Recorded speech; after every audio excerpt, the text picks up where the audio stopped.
Welcome to your LSU South Carolina preview presented by PrizePicks, the ESPN College Game Day game, Ari.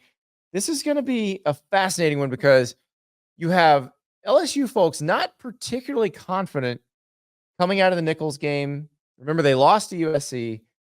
They didn't really inspire you in the Nichols game either. Meanwhile, South Carolina had the clunker of a win against Old Dominion to start the season, and then they crushed Kentucky. And I got to tell you, this South Carolina-Kentucky box score is one of the weirdest things you've ever seen, because I was trying to use that to kind of extrapolate what Lenora Sellers needs to throw for to win this game. If you watch the game, Andy, you would think that Lenora Sellers went crazy. Yeah, you would think that Lenora Sellers threw for 400 yards in a 31-6 victory. He only threw for 166, but he only threw the ball 14 times. He was 10 of 14, so that's 11.9 yards per attempt.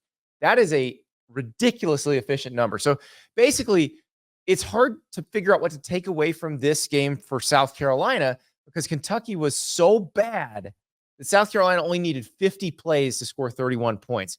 But if Lenora Sellers averages 11.9 yards per attempt in a fairly normal game, he's going to throw for a ton of yards.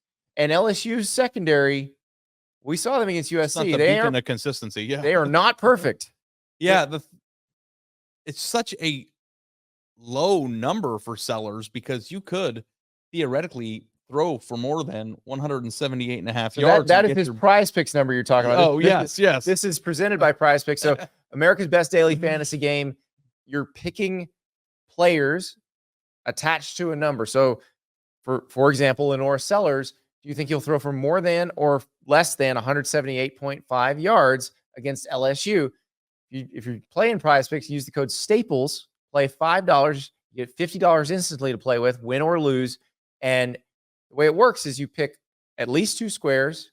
You can pick more than 2 squares, and the more you pick, the higher the potential payout. So let's talk. Sorry for jumping the gun there. I just get so excited when I look at these numbers. Oh, it's just I know. Like it gets your. Well, it's such a great, because you're right. If that's the number, then he would, if he averaged the same per attempt as he did against Kentucky, which no guarantees, because there were times when Kentucky just wasn't covering receivers at all. But he could do it in 17 attempts.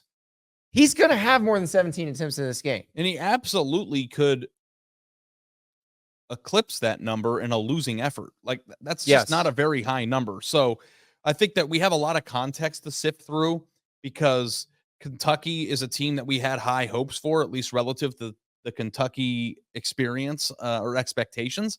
And we're trying to figure out whether Kentucky's just going to lie down and die or if South Carolina beat a team that turns out to have a lot of fight in it. And also with LSU, they didn't look very great against Nichols, and they already have a loss against USC. Like, we're still in that context building phase of the season. But I will say one thing I do feel confident in is Garrett Nussmeier.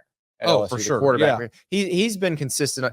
Against Nichols, he threw for 302 yards, 6 touchdowns. It was actually not as efficient as he was earlier, but his number for this game on PrizePicks is 302.5.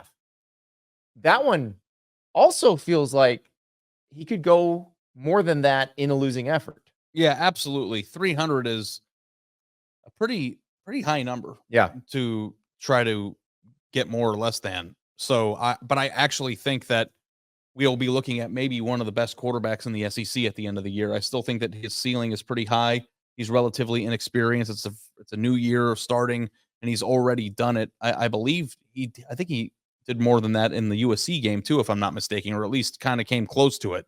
Definitely more in the Nichols game. So that is a very intriguing number, especially considering the fact that I've got pretty high hopes. 308. Yeah, I knew that was the case. So he's gone more than that twice this year. Now, it's possible if you're on the road in Columbia and that place is rocking and they're excited that it might not be the same type of situation, but we actually have a lot of high hopes for the other USC's defense this year, which is the Trojans, which went on to pitch a shutout the following week against an unmatched opponent. So yeah, absolutely.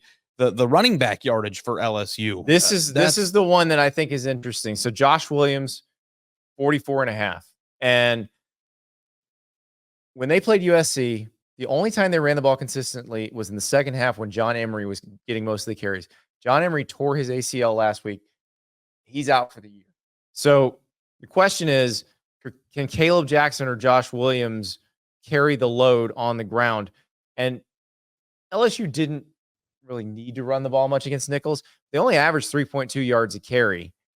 Josh Williams averaged 4.8. So he had 4 for 19. That was the best of the bunch, other than Garrett Nussmeier. I think that if he's running the ball effectively, LSU's controlling the game. LSU's winning the game.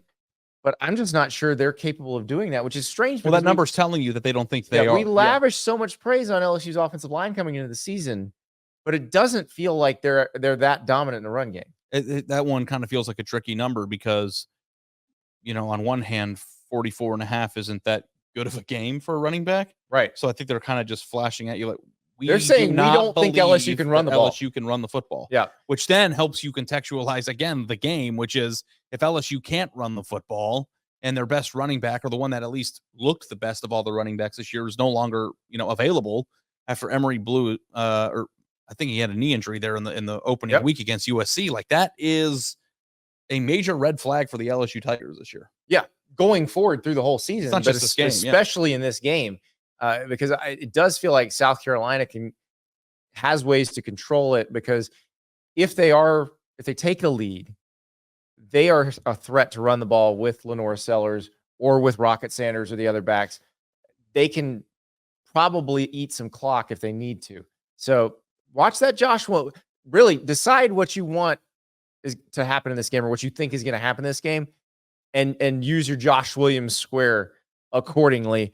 And if you want essentially free square, go to the NFL, hit that tab on PrizePicks.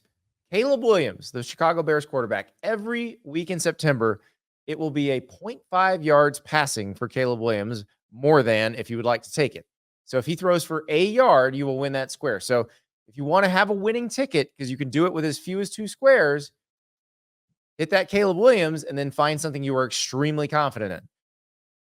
I don't know how extremely confident I am in LSU's running game, so I don't know if I'm extremely confident that LSU can go into this game in Columbia and win. Yeah, and we're at the peak of very, very enthusiastic Shane Beamer if they're able to pull this one out, and that turns and very, very down on Brian Kelly LSU fan base if this happens. Yeah, you gotta do some stretching going into the podcast on Saturday night if that happens. So I'm looking forward to it though, Andy. Yeah, LSU, you gotta figure this out, because it could get dark real early if you do not win in Columbia. Thanks so much for watching. And don't forget to subscribe to the YouTube channel wherever you listen to your podcast and leave a 5-star review.